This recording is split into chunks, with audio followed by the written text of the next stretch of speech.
Thank you so much. இந்த நாளில் உங்களை சந்திப்பதிலே நான் ரொம்ப சந்தோஷப்படுகிறேன். தொடர்ந்து எங்களோட செய்தியை கேட்டு நீங்கள் பயன்படும்படியாக இயேசுவின் நாமத்தில் உங்களை அழைக்கிறேன். சத்தியத்தை அறிவீர்கள், சத்தியம் உங்களை விடுதலையாக்கும் என்று எழுதப்பட்ட வண்ணமாக சத்தியத்தை அறிந்து கொள்ளுங்கள். இந்த சத்தியமே நம்மளை விடுதலை செய்யும். தேவன் தாமே உங்களை ஆசீர்வதிப்பாராக. நாம் இன்றைக்கு பார்க்க போகிற பாகம் எல்லாரும் லூக்கா எழுதின சுவிசேஷம் 7வது அதிகாரத்துக்கு திருப்பிக் கொள்வோம். அவர் தம்முடைய வார்த்தைகளில் எல்லாம் ஜனங்களுடைய காதுகள் கேட்கும்படி சொல்லி முடித்த பின்பு கப்பர்நகூமுக்கு போனார். ஆண்டவராகிய இயேசு கப்பர்நகூமுக்கு வராரு. அங்கே 100க்கு அதிபதியாக ஒருவனுக்கு பிரியமான வேலைக்காரன் வியாதிப்பட்டு மரண அவஸ்தையாய் இருந்தான். இந்த 100க்கு அதிபதி ஒரு மதிப்புக்குரிய மனுஷன். ரோம அரசாங்கத்தில் வேலை புரியவர். அவர் 100 சிப்பாய்களுக்கு ஒரு கமாண்டர். இஸ் தி கமாண்டர், 100க்கு அதிபதி ஆர் மோர் தென் தட். ரோமர்கள் என்னால யூதருக்கு பிடிக்காது, ஆனால் யூதர்களால நேசிக்கப்பட்டவர் இவர். ஏன் யூதர்களால நேசிக்கப்பட்டவர் இவர் என்றால், அவர் யூதர்கள் காண்டியே ஒரு ஆலயத்தை கட்டி கொடுத்தவர். ஒரு புறஜாதியான மனுஷன் யூதர்களுக்காண்டி ஒரு தேவாலயத்தையே கட்டி கொடுத்திருக்கிறார். அன்றைய நாட்கள்ல யூதர்களை ஒரு அடிமை போல ட்ரீட் பண்ணிட்டு இருந்த நாட்கள். அப்படிப்பட்ட ஒரு நாட்கள்ல அவர்களுக்கு உதவி செய்து ஒரு சபையை அவர்களுக்கு கட்டி கொடுத்து ஒரு தாராள குணமுள்ளவர் தான் இந்த 100க்கு அதிபதி. இவர் தன்னுடைய வேலைக்காரன் வியாதிப்பட்டு மரண அவஸ்தையா இருந்தான் என்று எழுதப்பட்டிருக்கு. அப்படின்னா he was dead bedல இருக்கான். அந்த நேரத்தில் அவன் இயேசுவை குறித்து கேள்விப்பட்ட போது, இயேசு வந்திருக்கிறார் கப்பர்நகூமுக்குன்னு கேள்விப்பட்ட உடனே ஆள் அனுப்புறார். அவருக்கு தெரியும், ஒரு புறஜாதியா இருந்தாலும் இயேசு யார் என்று அவருக்கு தெரியும். இயேசு உன்னதமான தேவனுடைய குமாரன் என்று அறிந்திருந்தார். அவர் இரக்கமுள்ளவர், அவர் நன்மை செய்கிறவர், அவருக்குள் ஜீவன் உண்டு என்பதை இந்த 100க்கு அதிபதி அறிந்திருந்தார்.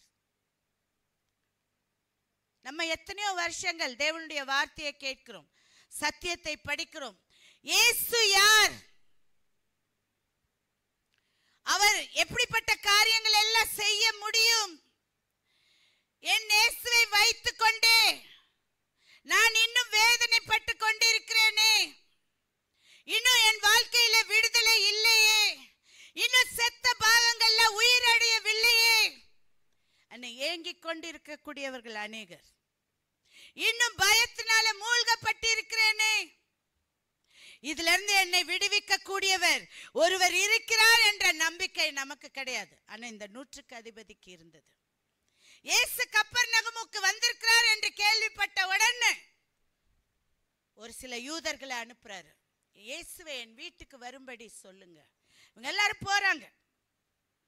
அங்க இருக்கிறவங்க எல்லாரும் இயேசு கிட்ட போய், 100க்கு அதிபதி ரொம்ப நல்ல மனுஷன், கட்டாயமா நீங்க அவருக்கு ஹெல்ப் பண்ணணும்,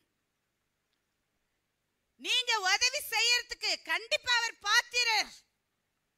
பாருங்க, போய் சொல்றாங்க, மற்றவங்க போய் சொல்றாங்க, நீங்க உதவி செய்யறதுக்கு அவருக்கு தகுதி இருக்கு, ஏன்னா அவருக்கு நம்ம யூதர்களுக்கு ஆலயத்தெல்லாம் கட்டி கொடுத்துருக்கிறாரு.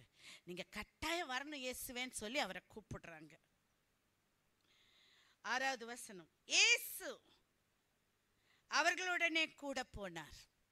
எல்லாரும் சொல்றாங்க நூற்றுக்கு அதிபதி ரொம்ப நல்லவர், ரொம்ப தாராள குணம் உள்ளவர், யூதர்களுக்கு இரக்கம் பாராட்டவர், எல்லாரோட வாதம் அது. ஆனா நூற்றுக்கு அதிபதி என்ன சொல்றாரு தெரியுமா?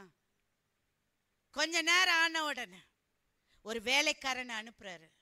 அனுப்பிட்டு என் வீட்டு கூரையில வர்றது கூட நான் தகுதி கிடையாது, இயேசு என் வீட்டுக்குள்ள வர்றது கூட தகுதி இல்லை, போய் சொல்லு, நான் தகுதி இல்லாதவன், என்ன எல்லாரும் நல்லவன் சொன்னா கூட என் இயேசு பெருமான் ரொம்ப நல்லவர், பரிசுத்தம் உள்ளவர், தேவனுடைய குமாரன், அவர் என் கூரைக்கு கீழே வர்றதுக்கு எனக்கு தகுதியே கிடையாது. அடுத்து சொல்றாரு, நான் அவர்கிட்ட போகிறதுக்கு எனக்கு தகுதியே கிடையாது. இந்த எண்ணம் இருக்கா? தேவாலயத்துக்கு வரும்போது முட்டி போடும்போது என் பெருமான் இயேசு கிட்ட வர்றதுக்கு எனக்கு தகுதியே கிடையாது, என் வீட்டுக்கு அவர் வர்றதுக்கு என் கூரைக்கு கூட தகுதி கிடையாது, நம்ம சொல்ல முடியுமா? எல்லாரும் சொல்றாங்க அவர் ரொம்ப நல்லவன் நல்லவன் நல்லவன், நீங்க கட்டாயமா அவர் வீட்டுக்கு வரணும், கண்டிப்பா வேலைக்காரனை சொஸ்தமாக்கணும். ஆனா அவன் சொல்றான் எனக்கு தகுதி இல்லை. ஒரு வார்த்தை சொல்லுங்க, ஒரு வார்த்தை. என் இயேசு வாயை திறந்து ஒரு வார்த்தை சொல்வார் என்றால் என் வேலைக்காரன் உயிரோடு எந்திரிச்சு உட்கார்வான். ஆமென். என் இயேசுவோட வார்த்தையில அவ்வளவு வல்லமை இருக்கு என்று ஒரு நூற்றுக்கு அதிபதி அறிந்து கொண்டான். என் தேவன் வர வேண்டாம், நான் தகுதி இல்லை, ஆனால் ஒரு வார்த்தை அவர் அங்கிருந்து சொல்லட்டும். இயேசு இவனை பார்த்து ஆச்சரியப்பட்டார். என்ன சொல்றாரு? இஸ்ரவேலருக்குள் நான் இப்படிப்பட்ட விசுவாசத்தை காணவில்லை என்று உங்களுக்கு சொல்லுகிறேன். 9வது வசனம், இப்படி ஒரு விசுவாசம் இங்க இருக்கிற ஜனத்துக்கே இல்லையே. 22 வருஷமா 27 வருஷமா இயேசுவை அறிந்த மக்களுக்கு,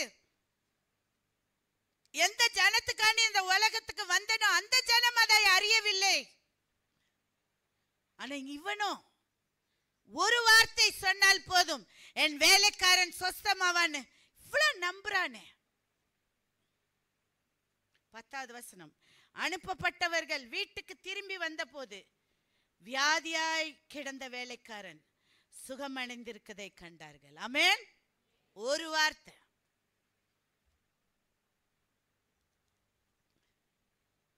வானத்தையும் பூமியையும் படைத்த ஆண்டவருக்கு எல்லா அதிகாரமும் கொடுக்கப்பட்டிருக்கிறது. இயேசு நேற்றும் இன்றும் என்றும் மாறாத தேவன். இப்ப எங்க இயேசு இல்லைன்னு சொல்லாதீங்க, அவர்தான் வார்த்தை. இன்றைக்கு இந்த வார்த்தை பிடிக்கல, இந்த வார்த்தையை தூக்குவதற்கு பிடிக்கல. மனுஷன் அப்பத்தினால் அல்ல, என் வாயிலிருந்து புறப்படும் ஒவ்வொரு வார்த்தையினாலும் பிழைப்பான். Why there is deadness in our life? நம்முடைய வாழ்க்கையில ஏன் இன்னும் செத்த காரியங்கள் இருக்கு? எதை குறித்த பயம்? வியாதியை குறித்து பயம், சூழ்நிலைகளை குறித்து பயம், பாவத்தை குறித்து பயம், சோர்வை குறித்து பயம். ஏன்? இயேசு இல்லையா? இயேசு இருக்கிறார். யோவான் 1:1 என்ன எழுதி இருக்கு? ஆதியிலே, எடுங்க எல்லாரும் எடுத்துக்கோங்க. Let us read. ஆதியிலே வார்த்தை இருந்தது, அந்த வார்த்தை தேவனிடத்தில் இருந்தது, அந்த வார்த்தை தேவனாய் இருந்தது. வார்த்தை என்னது? தேவனாய் இருந்தது. இந்த வார்த்தை தான் தேவன்.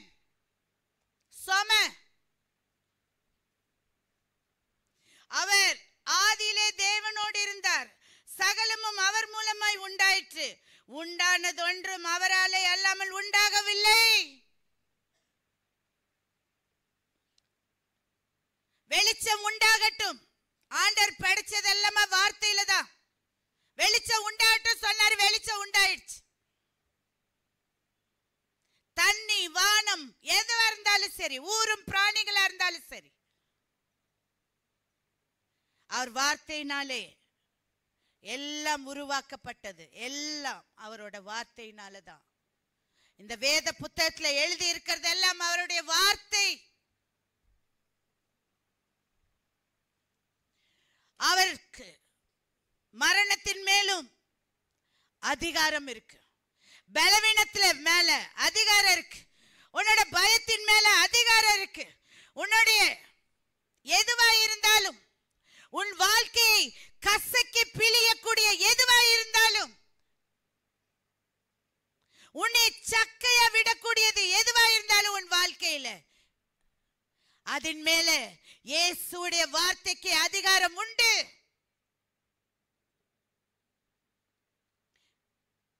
இவ்வளவு வார்த்தையை வச்சுக்கிட்டு இன்னைக்கு எப்படி இருக்கோம் நம்ம சொல்லுங்க.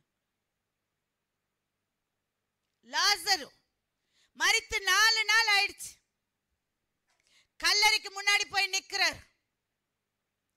லாசரு வெளியே வா, உரத்த சத்தமா சொல்றார். உரத்த சத்தமா. அந்த சத்தத்தை கேட்ட செத்த லாசரோட உடம்புல மூச்சு வருது. ஆண்டவராகிய இயேசுவின் குரல், ஆண்டவராகிய இயேசுவின் வார்த்தை செத்த பாகங்களை உயிரடைய செய்யக்கூடியது. உன்னுடைய சரீரத்தில் எந்த செத்த உறுப்புகளாய் இருந்தாலும், பலவீனமான உறுப்புகள் இருந்தாலும், இயேசுவின் வார்த்தை உயிரடைய செய்யக்கூடியதா இருக்கிறது. சிக்னஸ் மேல சிக்னஸ், வியாதி மேல வியாதி, பலவீனம் மேல பலவீனம். ஏன்? வார்த்தையை நீ நம்புவது கிடையாது. இயேசு சொன்ன உடனே லாசரோட மூச்சு வருது. இருதயம் துடிக்க ஆரம்பிக்கிறது. அவனோட மூளை செயல்பட ஆரம்பிக்கிறது. கொஞ்ச நேரத்துல சரீரம் உயிரடைந்து அப்படியே எழுந்திருச்சு வெளியே வர. ஆமென். உன்னை உயிர்ப்பிக்கிற வார்த்தை, தேவனுடைய வார்த்தை உன்னை உயிர்ப்பிக்கிற வார்த்தை, உன் செத்த சூழ்நிலைகளை மாற்றக்கூடிய வார்த்தை, உன்னை பலப்படுத்தக்கூடிய வார்த்தை, உன்னை தைரியப்படுத்தக்கூடிய வார்த்தை, உன்னை சந்தோஷிப்பிக்கக்கூடிய வார்த்தை. Do you believe this word? இந்த வார்த்தையை நீ நம்புகிறாயா? அவர் வார்த்தையில் வல்லமை உண்டு. இதே பலவீனம் தான் எங்க குடும்பத்துல வந்தது. அம்மாக்கு 12 வருஷமா நெஞ்சு வலி. இயேசுனா யாருன்னு தெரியாது. படுத்த படுக்கை ஆயிட்டாங்க. ஜீவன் இல்லாதவர்கள். ஜீவன் எப்ப போகும்னு காத்துட்டு இருந்தோம். ஏன்னா பயம். ஒவ்வொரு நாளும் அம்மா காலையில எந்திரிப்பாங்களா, பயத்தோடு கிட்ட போவோம். இயேசு வந்தார். 3 குரல்.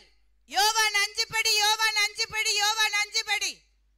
12 வருஷமா படுத்த படுக்கையில இருந்தவங்க எழுந்திருச்சு லைட் போட்டாங்க. ஆமென். ஜீவனை கொடுக்கக்கூடியவர்.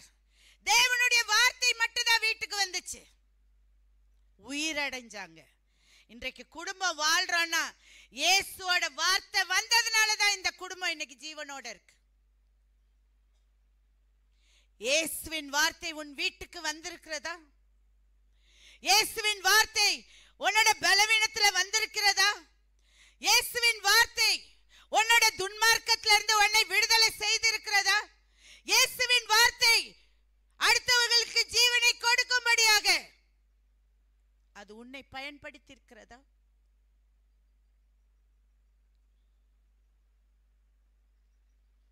மத்தேயு 4:4 என்ன எழுதியிருக்கு? அவர் வாயிலிருந்து புறப்படுகிற ஒவ்வொரு வார்த்தையினாலும் மனுஷன் பிழைப்பான். நம்பு. வேதத்துல எழுதப்பட்ட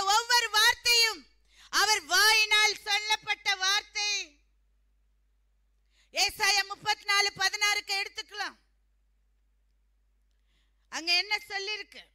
கர்த்தருடைய புஸ்தகத்திலே தேடி வாசியுங்கள், இவைகளில் ஒன்றும் குறையாது, இவைகளில் ஒன்றும் ஜோடித்திராது. அவருடைய வாய் இதை சொல்லிற்று.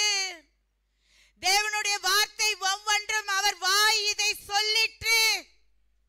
கர்த்தரன் மேய்ப்பராய் இருக்கிறார், அவர் வாய் இதை சொல்லிற்று. பைபிளையே தூக்கிட்டு வர்றது இல்லைங்க இந்த காலத்துல. யாரோட பேக்லனா வச்சிட்டு வர்றது. இந்த பைபிளை தூக்குங்க, தேவனுடைய வார்த்தையை சுமங்க, அது உங்களை சுமக்கும். ஐசாயா 34:16 ஒரு வார்த்தை ஆண்டவர் வாயிலிருந்து வந்தது. நம்புங்க. ஐசாயா 40:8 என்ன எழுதியிருக்கு? புல் உலர்ந்து பூ உதிரும், தேவனுடைய வசனமோ என்றென்றைக்கும் நிற்கும். செத்து போகாது தேவனுடைய வார்த்தை. வேதத்தை படிங்க. தேவனுடைய வார்த்தை யோவான் 6:63 என்ன எழுதியிருக்கு? என்னுடைய வார்த்தை ஆவியாயும் ஜீவனுமாய் இருக்கிறது. நீ வார்த்தையை படிக்கும் போது ஜீவன் உனக்குள்ளாக போகும். அந்த ஜீவன் உனக்குள்ளாக போய் உன் செத்த காரியங்களை அழித்து ஜீவன் அடைய செய்யும்.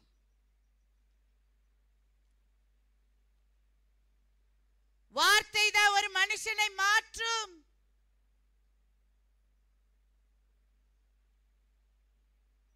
வார்த்தை ஒரு மனுஷனை மாற்றும். பயப்படக்கூடாது. இனிமே பயந்த நாட்கள்ல போதும்.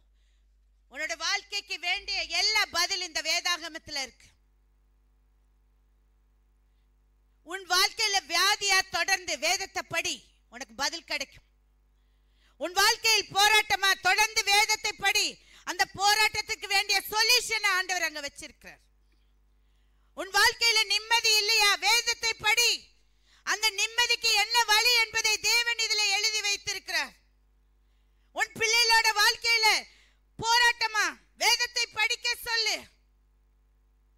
ஒவ்வொரு பிரச்சனைகளும் மனிதர்கள் மேற்கொள்ளக்கூடிய எந்த பிரச்சனைகளா இருந்தாலும் அவைகளுக்கு எல்லா பதிலையும் தேவன் இதில் எழுதி வைத்திருக்கிறார். நாம ஏன் பயப்படணும்? வேதத்தை படிக்காதவர்கள் தான் பயப்படணும். வேதத்தை படிங்க. There is life. ஆண்டவர் வாயிலிருந்து வந்த வார்த்தைகள் அது உனக்குள்ள போகும்போது சும்மா போகாது. அந்த வார்த்தை என்ன செய்யணுமோ உனக்குள்ள செஞ்சுட்டு தான் திரும்பும். முக்காடு போட்டு தூங்குறீங்க. நீங்க போட போற முக்காடுலயே தெரியுது. பாதி முக்காடு போட்டீங்கன்னா தூங்க போறீங்கன்னு அர்த்தம்.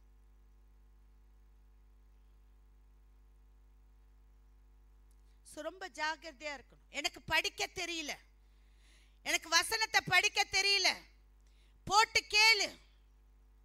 வார்த்தை உன் காதுகளுக்குள்ள போகட்டும். வார்த்தை இல்லாத இடத்துல மனுஷங்க உருப்பட முடியாது. துன்மார்க்கனுக்கு இந்த வேதம் பிடிக்காது. பாவத்தை நேசிக்கிறவர்களுக்கு வார்த்தை பிடிக்காது. பாவத்தை நேசிக்கிறவர்களுக்கு இயேசு பிடிக்காது. இயேசுதான் இந்த வார்த்தை. நீ எவ்வளவு இந்த வார்த்தையை படிக்கிறாயோ இயேசு உனக்குள்ள வர ஆரம்பிப்பார். உன்னை சுத்திகரிக்க ஆரம்பிப்பார். உன்னை ஒரு புது மனுஷனாக மாற்ற ஆரம்பிப்பார். அவர் மாற்றுவதற்கு தயார். வேதத்தை எடு. ஒவ்வொரு வார்த்தையிலையும் கையை வச்சு ஆண்டவர்ட்ட ஜெபி. கர்த்தர் உனக்கு பெரிய காரியங்களை கட்டாயமாக செய்வார். God can do great things.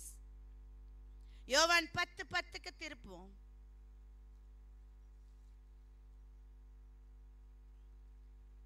இன்னைக்கு அநேகர் பயப்படுறோம். என்னாகுமோ என்னாகுமோ? எதுவும் ஆகாது. திருடன் கொல்லவும் அழிக்கவுமே அன்றி வேறொன்றுக்கு வரான். ஆனா இயேசு எதுக்கு வந்தாரு? ஜீவன் கொடுக்க வந்தாரு. கொஞ்சம் ஜீவன் கொடுக்க வரல, பரிபூர்ண ஜீவன் கொடுக்க வந்தார். ஆமென். இங்கிலீஷ்ல எழுதி இருக்கு abundant life. abundant life. எல்லா இடத்துலயும் you will flourish. எல்லா பக்கமும் நீ ஜீவனோடு எழுந்திருப்பாய்.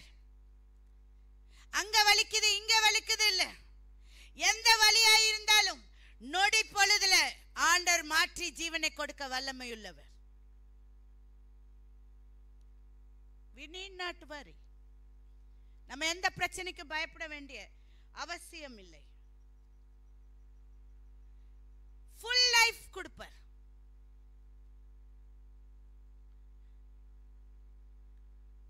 ஒரு சிலர் எனக்கு இந்த பலவீனம் இருக்கு, அந்த பலவீனம் இருக்குன்றாங்க. எல்லாத்துக்கும் ஆண்டவர் வார்த்தை வச்சிருக்கார். சங்கீதம் 107:20 போயிடலாம்.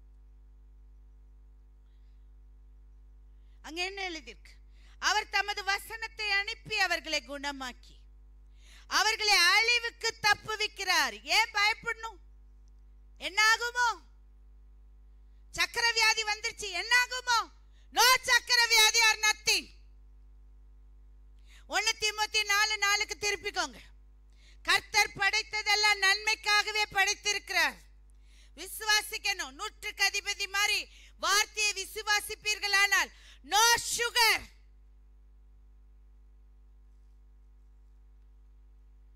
படிக்கலாமா? 1 தீமோத்தேயு. தேவன் படைத்ததெல்லாம் நல்லதா இருக்கிறது. ஸ்தோத்திரத்தோடு ஏற்றுக்கொள்ளப்படுமாகில் ஒன்றும் தள்ளப்படத்தக்கதல்ல. ஐயோ, சோறு சாப்பிட்டா சுகர் வந்துரும். நீ நம்புற வருது. நீ நம்புற வருது. ஆண்டவருடைய வார்த்தை தெளிவா இருக்கு. ஸ்தோத்திரத்தாலும் ஜெபத்தினாலும் அது அங்கீகரிக்கப்படும். ஜெபிச்சுட்டு சாப்பிடுங்க. தேவனுடைய வார்த்தையை நம்புங்க. கர்த்தர் நன்மையாகவே உங்களுக்கு எல்லாவற்றையும் மாற்றி கொடுப்பார். சோ வசனத்தை அனுப்பி குணமாக்குறாரு. தூரத்துல இருக்கிறவங்க போன் பண்றாங்க, வசனம் அவங்களை குணப்படுத்துது. ஆமென். அவர்களை அழிவுக்கு தப்புவிக்கிறார்னு எழுதியிருக்கு. நம்மள அழிவுக்கு தப்புவிக்க மாட்டாரா நம் தேவன்? நம்மள தப்புவிக்க மாட்டாரா?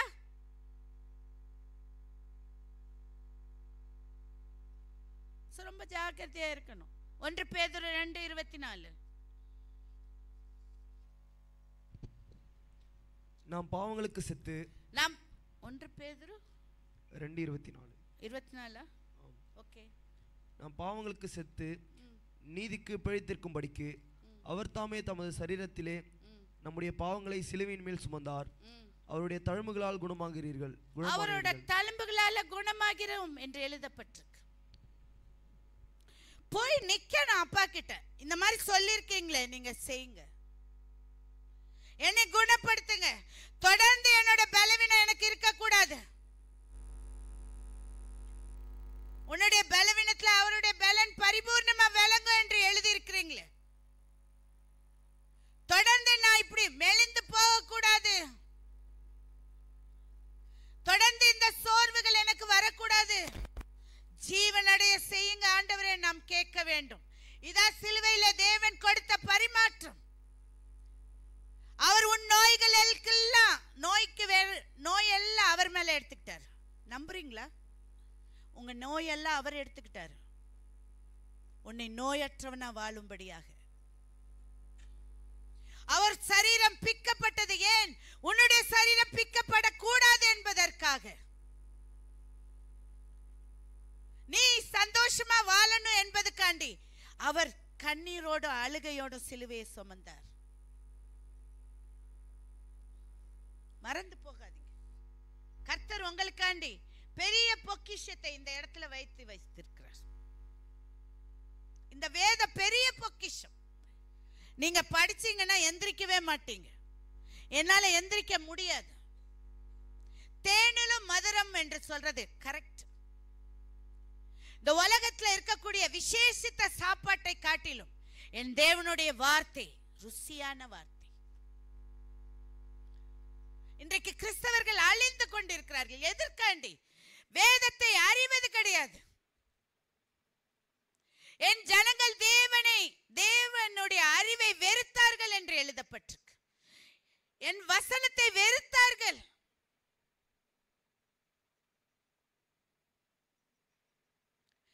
நீ ஜீவன் அடைய வேண்டும் என்றால் போய் வேதத்தை நல்லா எடுத்து படி. கர்த்தர் உன்னோட பேசுவார். கர்த்தர் உன்னை விடுதலை செய்வார். கர்த்தர் உனக்கு விசுவாசத்தை கொடுப்பார். ஏன் விசுவாசம் இல்லை?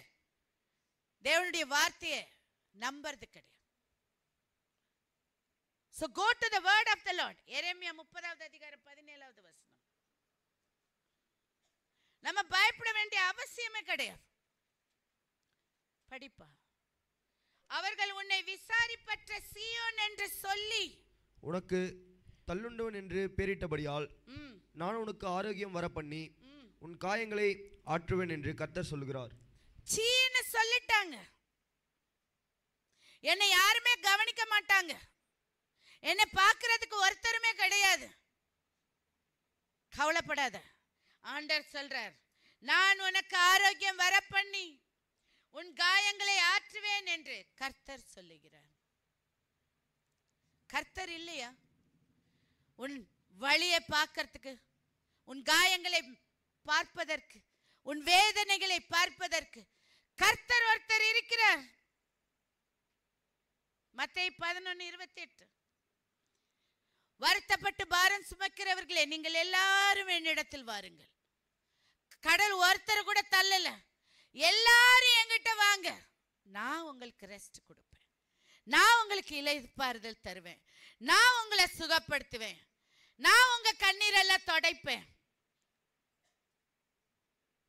கம் டு மீ, என்கிட்ட வாங்க. ஆண்டவர் கிட்ட வருவியா? ஆண்டவர் உனக்கு இளைப்பாறுதல் தருவார். எரேமியா 31:13வது வசனம்.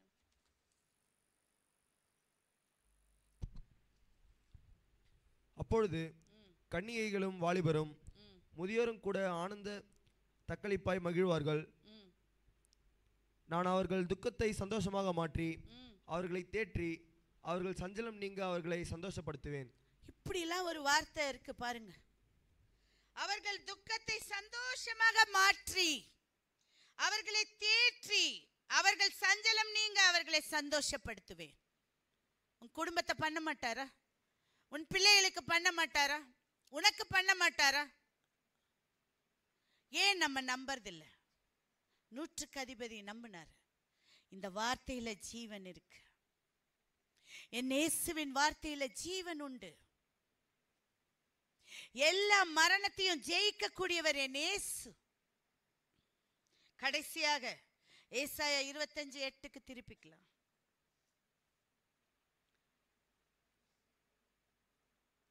அவர் மரணத்தை ஜெயமாக விழுங்குவார். அவர் மரணத்தை ஜெயமாக விழுங்குவார். கர்த்தராகிய தேவன் எல்லா முகங்களிலும் இருந்து கண்ணீரை துடைத்து தமது ஜனத்தின் நிந்தையை பூமியில் இராதபடிக்கு முற்றிலும் நீக்கி விடுவார். முற்றிலும் நீக்குவார். கர்த்தரே இதை சொன்னார். எவ்வளவு நல்ல ஆண்டவர். மறுபடி படிக்கலாம் அது. அவர் மரணத்தை ஜெயமாக விழுங்குவார்.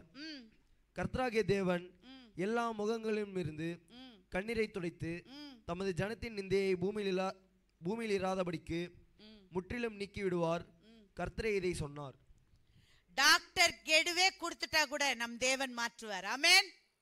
எத்தனையோ பேர் பெட் லைன்ல போயிட்டு திரும்பி வெளியே வந்திருக்காங்க. டாக்டர்ஸ் 24 மணி நேரம் தான் இவன் உயிரோட இருப்பான். நோ, என் அப்பாவோட வார்த்தைக்கு வல்லமை உண்டு என்பதை நிரூபித்திருக்கிறார். இனியும் நிரூபிப்பார். அது எதுவாக இருந்தாலும் சரி. நீ இத்தனை வருஷம் தான் வாழுவ. நோ, என் தேவன் உன்னை வாழ வைக்க வல்லவர். இவங்க அவ்வளவுதான் இல்ல, அவ்வளவுதான் கிடையாது. உன்னை வாழ வைக்கிற தெய்வம் இயேசு. ஆமென். எல்லா முகங்களிலிருந்து கண்ணீரை துடைப்பார். துடைக்கிற தேவன், உன் கண்ணீரை துடைக்கிற தேவன், உன்னை ஆறுதல் படுத்தக்கூடிய ஆண்டவர். லட்ச லட்ச கொட்டி கொடுத்தாலும் இந்த தேவன் கிடைக்காது. கோடி கோடி பணம் இருந்தாலும், ஏக்கர்ஸ் ஆஃப் லேண்ட் இருந்தாலும் இயேசுவை போல் ஒரு தெய்வம் உலகத்துல கிடைக்காது. தமது ஜனத்தின் நிந்தையை பூமியில் இராதபடிக்கு உன்னை நிந்தையாக இந்த பூமிக்கு வைக்க மாட்டார். முற்றிலுமாக உன்னை விடுதலை செய்யக்கூடியவர், வல்லமையுள்ளவர். எபிரேயர் 7:25 என்ன எழுதியிருக்கு? உன்னை முற்றும் முடிய காப்பாற்ற வல்லமையுள்ளவர். மேலும் தமது மூலமாய் தேவனிடத்தில் சேருகிறவர்களுக்காக வேண்டுதல் செய்யும்படி அவர் எப்பொழுதும் உயிரோடு இருக்கிறவராகியால் அவர்களை முற்றுமுடிய ரட்சிக்க வல்லவருமாயிருக்கிறார். உன்னை ரட்சிக்க முடியாதா? முற்றுமுடிய உன்னை ரட்சிக்க வல்லவர் இல்லையா நம் தேவன்? வசனத்து மேல நிக்கிறது கிடையாது. வசனத்தை பிடிச்சுக்கோங்க. அப்பா நீங்க இப்படி சொன்னீங்க, எனக்கு நீங்க செய்யுங்க.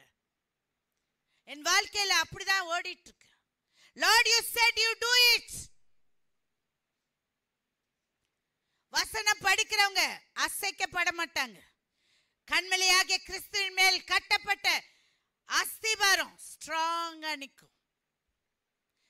காத்தடிச்சா, மழை வந்தா, சூழ்நிலைகள் வந்தா ஆட மாட்டாங்க. உறுதியா நிற்பாங்க. ஏன்னா இயேசு உறுதியா நாட்டுவார். ஆமென். வார்த்தை இருக்கிறவன் மனுஷன் உறுதி உள்ளவன். அவனை தேவன் விடவே மாட்டார். ஒரு வசனமே ஒரு மனுஷனை பூரண குமாரனாக்கும். நீ பரிபூர்ண குமாரனாய் தேவனுக்கு வாழ வேண்டும் என்றால் வசனத்தை படி, நீ பூரண குமாரன் ஆயிடுவ.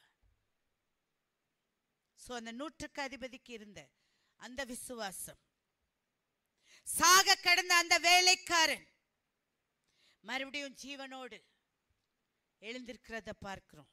எவ்வளவு பெரிய நல்ல ஆண்டவர். இங்க இருக்கிற ஒவ்வொருத்தரும் நீங்க எல்லாரும் வசனத்தை சரியாக படிப்பீர்கள் என்றால் ஏன் அந்த ஜீவன் உங்களுக்குள்ள போகாது? கடைசியாக 1 யோவான் 5:11 12வது வசனத்தை படிக்கிறேன். 11:12 தேவன் தமக்கு நித்திய ஜீவனை தந்திருக்கிறார். அந்த ஜீவன் அவருடைய குமாரனில் இருக்கிறது என்பதே அந்த சாட்சியாம். குமாரனை உடையவன் ஜீவனை உடையவன். ஜீவனை உடையவன். தேவனுடைய குமாரன் இல்லாதவன். குமாரன் யாரு? இந்த வார்த்தை தான்.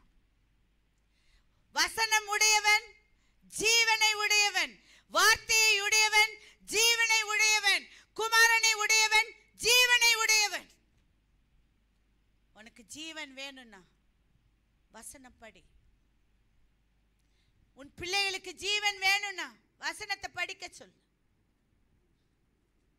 ஆண்டவர் உன்னை ஜீவன் உள்ளவனாய் மாற்றுவார். நீ பிறருக்கு ஜீவனை கொடுக்கக்கூடியவனாய் மாற வேண்டும். இந்த தேசத்துக்கு, இந்த கிராமத்துக்கு ஜீவனை கொடுக்கக்கூடியவர்கள் தேவை. வசனத்தை படிச்சு அதுக்கு கீழ்ப்படி. தேவன் உன்மேல பிரியமாயிருப்பார். உன்மேல பிரியமாயிருப்பார். அவருக்கு நீ பிரியமாய் நடக்கும் போது நீ வேண்டிக் கொள்வது எல்லாமே தேவன் செய்வார். உன்னோட ஜெபத்துக்கு ஒண்ணு கூட பதில் இல்லாம இருக்காது. அவர் பதில் அளிக்கக்கூடிய தேவன். whatever may be the problem, அது செத்து போற ப்ராப்ளமா எந்த ப்ராப்ளமா இருந்தாலும் என் தேவனுக்கு லேசான காரியம். ஆமென். மண்ணை பிசைந்து மனுஷனை உருவாக்க முடிஞ்சு தன் சுவாசத்தை அவனுக்கு கொடுத்து ஜீவனை கொடுக்க வல்லமையுள்ள தேவன் என்றால் உன் சூழ்நிலைகளை ஜீவனடைய செய்யறதுக்கு என் தேவன் வல்லமையுள்ளவர். ஆமென்.